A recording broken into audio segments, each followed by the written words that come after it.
আপনারা জানেন আজকে ঢাকা শহর মিছিলের নগরী ছিল। আওয়ামী লীগের নেতাকর্মী বেশ কিছু মিছিল বাইর করেছেন। সেই মিছিল থেকে প্রায় ২৫০ জন আওয়ামী লীগ নেতাকর্মীকে পুলিশ এবং সেনাবাহিনী এনসিপি এবং বিএনপির সহায়তায় অ্যারেস্ট করেছেন এবং বিভিন্ন জায়গায় মব করেছেন, তাদেরকে মারধর করেছেন। আমাদের সিলেটের বেশ কয়েকজন ছাত্র নেতাকে তারা ধরেছেন এবং মব করে তাদেরকে পুলিশের হাতে তুলে দিয়েছে।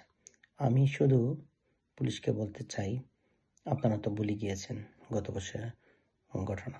আপনাদের অনেক পুলিশ বাহিনীকে তারা হত্যা করেছিল এবং হত্যা করে ঝুলিয়ে রেখেছিল। তাহলে আপনারা এই কথাগুলো মনে রাখবেন। আর দেশপ্রেমিক সেনাবাহিনী সবসময় আমরা মনে করি আপনারা জনগণের কাছের লোক, আপনারা দেশের বিভিন্ন দুর্যোগে সময় জনগণের পাশে থাকেন। ইতিমধ্যে আমরা পেয়েছি। আপনারা সবাই জানেন যে আওয়ামী লীগ একটা দেশপ্রেমিক দল। আওয়ামী লীগ নেতৃত্বে দেশ স্বাধীন হয়েছে।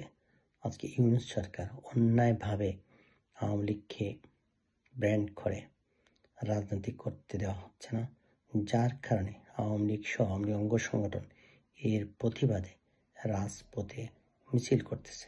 সেই মিছিলে তাদেরকে আপনারা ধরতেছেন।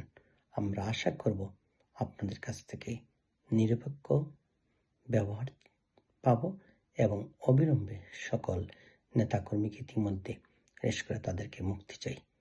ধন্যবাদ সবাইকে।